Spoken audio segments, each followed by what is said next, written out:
Hola devs, en el video anterior desarrollamos un programa para calcular el área de un círculo, donde asignábamos un valor al radio directamente desde el método main, que es justamente el método principal que se encarga de ejecutar el programa, que se encuentra justamente aquí. Bien, este método main se encontraba en la clase ejemplo 1 y en esta parte le asignábamos el valor directamente. En este nuevo video vamos a dar un paso más. Aprenderemos cómo asignar los valores a través del teclado utilizando la clase Scanner. Esto nos permitirá interactuar más dinámicamente con el programa. Así que sin más preámbulos, comencemos. Nos dirigimos al paquete ejercicio 1 que hemos creado anteriormente y creamos una nueva clase. De nombre vamos a ponerle ejemplo número 2 o ejemplo 2, nada más. Ahora, para usar la clase Scanner, necesitamos importar esta clase. Para ello, nos dirigimos en la parte de arriba y ponemos import java.util.scanner. Finalizamos con punto y coma. Allí estaríamos llamando a la clase Scanner. Ahora simplemente hay que usarla. Pero antes de eso vamos a crear el método principal, el método main, que se encarga justamente de ejecutar el programa. Ponemos public static void main, listo. Dentro de los paréntesis, ya saben, string, args, y abrimos llaves. Dentro de las llaves ya vamos a crear los objetos, vamos a instanciar los objetos.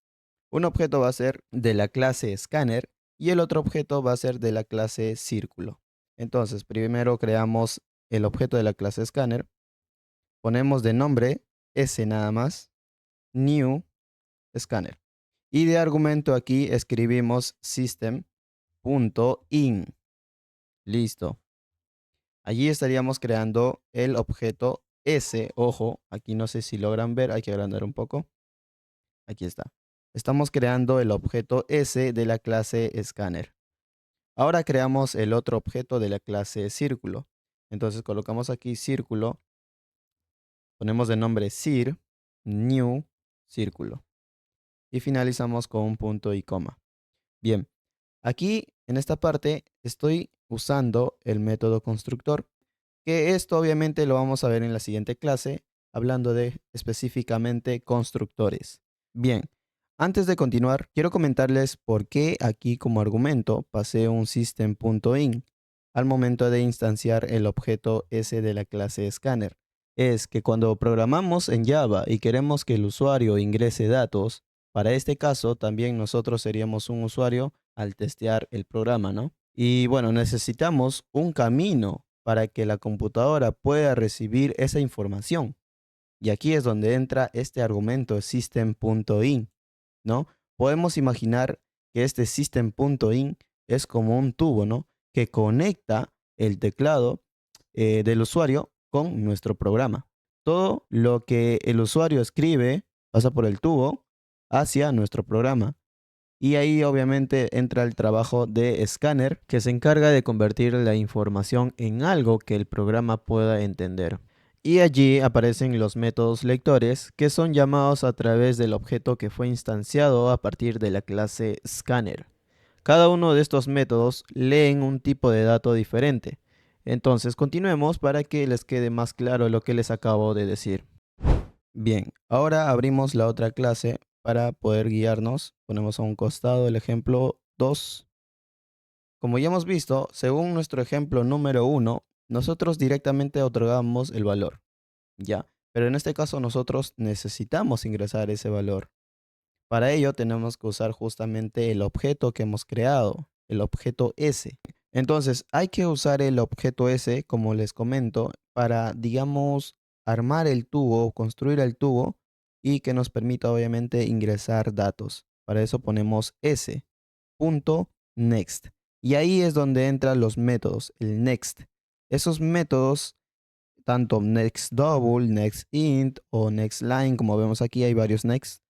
Entonces, estos métodos como tal son los tipos de lectores. ¿A qué me refiero con esto? Si yo uso en este caso un next double, si yo uso este método lector next double, justamente este método se va a encargar de leer ya, de leer y capturar los datos que ingresamos y a la vez de validar que sea el tipo de dato que double. O sea, si yo ingreso un dato que sea un texto, va a aparecer un error para este caso, ¿no? Si uso el next double, porque justamente este se va a encargar de verificar, de validar que el dato que estamos ingresando sea de tipo double, o al menos numérico, porque el double acepta entero, pero también acepta decimal, ¿no? Ahora, si yo uso un next solo, tal cual, este next solo es un método también lector, ¿ya? Pero este método lee cadenas de texto. O sea, si yo ingreso como un nombre, por ejemplo, Ronaldo, normal, me va a permitir, va a validar que es un texto y tranquilamente va a continuar. Entonces, si yo usaría aquí un entero, ahí está, int.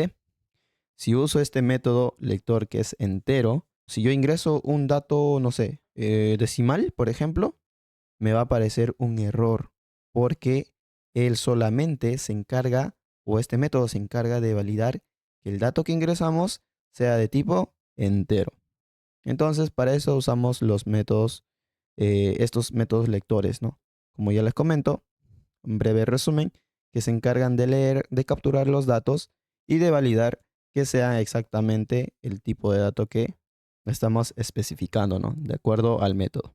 Para este caso, en concreto, a ver aquí, nosotros necesitamos ingresar un dato para el radio. Entonces, hay que abrir el tubo para ingresar un dato, pero a la vez hay que usar un método específico, que vendría a ser, bueno, si estamos usando aquí o vemos o hemos declarado el radio, que es el atributo de tipo double, tendríamos que usar aquí el método de tipo double, justamente. Aquí ya hemos dicho que ingresamos el dato. Ahora, este dato, ya que hemos ingresado ya, tenemos que almacenarlo en una variable. O en este caso, tendría que ser en el atributo radio, ¿cierto? Entonces, para eso he creado yo el otro objeto, que es el objeto sir de la clase círculo. ¿Para qué? Para llamar a ese atributo radio, ¿no? Sir.radio. Aquí es donde yo le estoy llamando y simplemente le otorgamos el valor que ingresamos por el teclado. Bien, ahora haré un pequeño resumen para poder entender lo que hemos hecho hasta ahora. Lo primero que hemos hecho es importar la clase scanner. Luego de ello, hemos instanciado un objeto de dicha clase, de la clase scanner.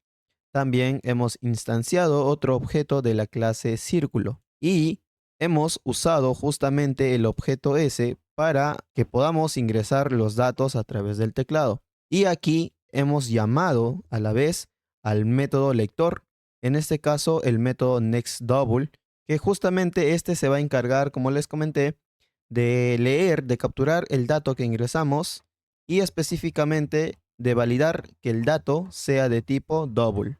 Entonces, este dato que capturamos, gracias al método, ¿dónde lo vamos a almacenar? En el atributo radio que está siendo llamado por el objeto sir. Listo. Ahora, justamente el dato que estamos ingresando por el teclado se va a almacenar en el atributo radio. Este atributo radio está siendo usado dentro del método calcular área y aquí obviamente se va a hacer el respectivo cálculo que es pi por radio al cuadrado y se está almacenando ¿dónde? En la variable área, ¿no? Y por aquí le estamos diciendo que nos retorne el área. ¿A quién? Al método calcular área. Entonces, este método como tal va a contener el nuevo valor del área según el radio que estamos ingresando por el teclado, o el valor del radio. Y por aquí está el método imprimir que justamente va a imprimir un texto, ¿no? Junto con el valor del área. Bueno, aquí estamos llamando al método calcular área. Entonces, lo ideal aquí sería simplemente llamar al método imprimir. Ya no llamaríamos al método calcular área, ¿no? Porque, como te comento, en el método imprimir, que está por aquí, estamos llamando ya al método calcular área. Ya no sería ideal llamarlo nuevamente.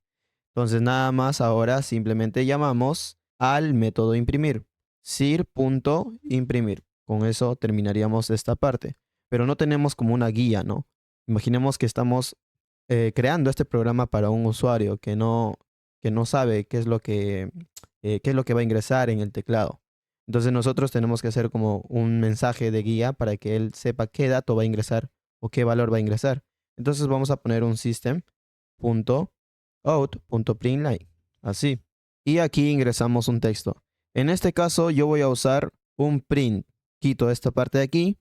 Si pongo el println, que justamente es el ln aquí, si pongo eso también, se va a dar el salto de línea, ¿no? Y eso yo no quiero. Quiero que esté al costado. Por eso nada más voy a usar el print. Ponemos aquí un mensaje. Por ejemplo, ingrese el valor del radio. 2 puntos y espacio. Bueno, con esto ya nos estaríamos guiando mejor. Ahora simplemente ejecutamos el programa. Nos dirigimos a la clase ejemplo2, clic derecho y luego clic en run ejemplo2.main. Esperemos a que se ejecute y bueno, aquí está. Aquí aparece el texto, ingrese el valor del radio que justamente es este de aquí, ¿no? Que nos va a servir como guía. Y obviamente hay que ingresar el dato para testear el programa. Ponemos como ejemplo 14.3 y allí vemos que nos está botando o arrojando el mensajito junto con el valor calculado. Y si deseas nuevamente ejecutas el programa. Aquí ponemos otro valor, por ejemplo, un 16.5. Le damos Enter y allí vemos que lógicamente el valor del área también ha cambiado. Bien. Ahora, algo que quiero añadir antes de culminar el video es que debemos usar el método close.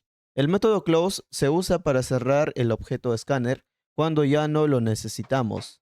Esto va a liberar recursos en el sistema. Y es una buena práctica hacerlo para evitar problemas cuando realizamos o hacemos programas más grandes, ¿no?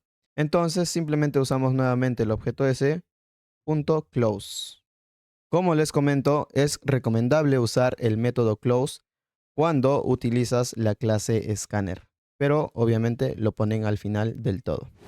Y bueno, devs, hemos llegado al final de este primer ejercicio. Les agradezco mucho por acompañarme hasta aquí. Si desean seguir aprendiendo este primer tema, les invito a ver el siguiente video, donde estaremos desarrollando el ejercicio número 2. Hasta pronto.